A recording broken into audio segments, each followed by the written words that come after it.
नमस्कार, आप देख रहे हैं पूर्वांचल प्रवक्ता लाइव। मैं हूं सोनी। उत्तर प्रदेश के आजमगढ़ जनपद से आ रही इस समय की बड़ी खबर। मंडल ब्यूरो प्रमुख विवेक कुमार जायसवाल अत्रौलिया आजमगढ़ स्लग प्रशासन द्वारा अशिक्षित मतदाता को समवर्ती न देने के फैसले पर आपत्ति जताई। चंद्रशेखर यादव प्रत्याशी ब्लॉक प्रमुख। एंकर अत्रौलिया समाजवादी पार्टी के ब्लॉक प्रमुख पद के प्रत्याशी चंद्रशेखर यादव द्वारा समाजवादी पार्टी कार्यालय में पत्र प्रतिनिधियों से वार्ता में उन्होंने प्रशासन द्वारा अशिक्षित मतदाता को समवर्ती न देने के फैसले पर आपत्ति जताते हुए कहा कि यह पूरी तरह असंवैधानिक फैसला है। उन्होंने कहा कि अभी इसकी कंफर्म सूचना तो हमें नहीं मिली है, मगर सूत्रों से सुनने में आ रहा है कि जो मतदाता शिक्षित नहीं है उन्हें समवर्ती व्यवस्था के तहत वोट नहीं डालने दिया जाएगा, जबकि समवर्ती व्यवस्था के तहत अनपढ़ मतदाताओं को मतदान देने का अधिकार है। उन्होंने बताया कि राष्ट्रपति के चुनाव में भी जो सांसद विधायक अशिक्षित होते हैं उन्हें एक सहायक दिया जाता है, जिसके माध्यम से वह अपने मत का प्रयोग करते हैं, मगर अत्रौलिया में शासन द्वारा ऐसा फैसला न किए जाने की बात सुनने में आ रही है। अगर ऐसा होता है तो यह किसी भी दशा में ठीक नहीं होगा। इस मौके पर मुख्य रूप से जगदीश पांडे, राधेश्याम यादव, राजू रंजन पांडे, हरिराम बागी, घनानंद गिरी, गोविंद पांडे, गोविंद संजय मिश्रा, पिंटू यादव, पप्पू यादव सहित तमाम लोग उपस्थित रहे। आइए सुनाते हैं कि ब्लॉक प्रमुख के प्रत्याशी चंद्रशेखर यादव ने क्या कहा। बाइट ब्लॉक प्रमुख के प्रत्याशी चंद्रशेखर यादव।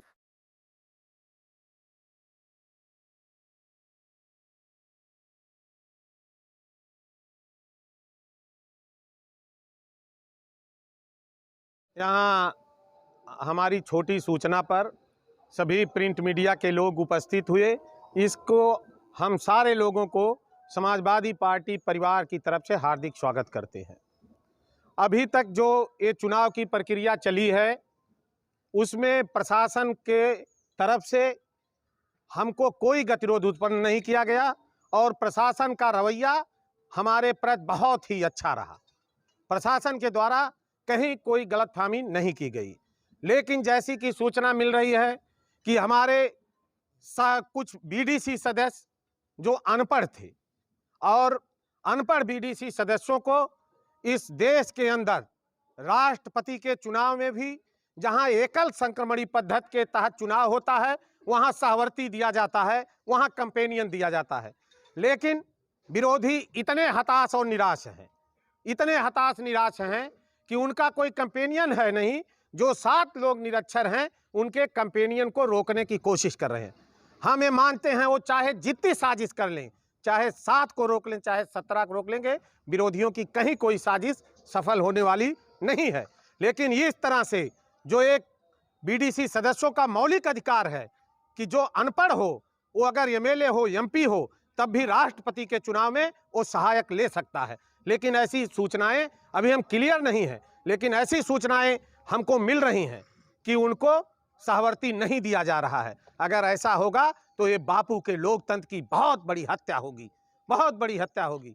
रही बात कल चुनाव है, हम लोग चाहेंगे कि यहाँ 22 दिसंबर 2010 को कुछ मन चले लोगों ने बहुत बड़ी घटना कर दी थी, जिसमें 2 लोग मारे गए थे, 4 लोग घायल हुए थे। ऐसी सूचनाएं मिल रही हैं कि वही अराजक तत्व पुनः कुछ इस तरह से नादानी हरकत कर सकते हैं। तो आपके माध्यम से हम थाना अध्यक्ष महोदय को, क्षेत्राधिकारी महोदय को, कप्तान साहब को, डीआईजी साहब को, आईजी साहब को, डीजी साहब को ये सूचित करना चाहते हैं कि कल हमारे बीडीसी सदस्यों को लोकतांत्रिक तरीके से वोटिंग के लिए इतनी सुरक्षा मुहैया करा दें कि जिस तरह से नामांकन शांतिपूर्ण संपन्न हो गया उसी तरह से कल मतदान भी शांतिपूर्ण संपन्न हो जाए।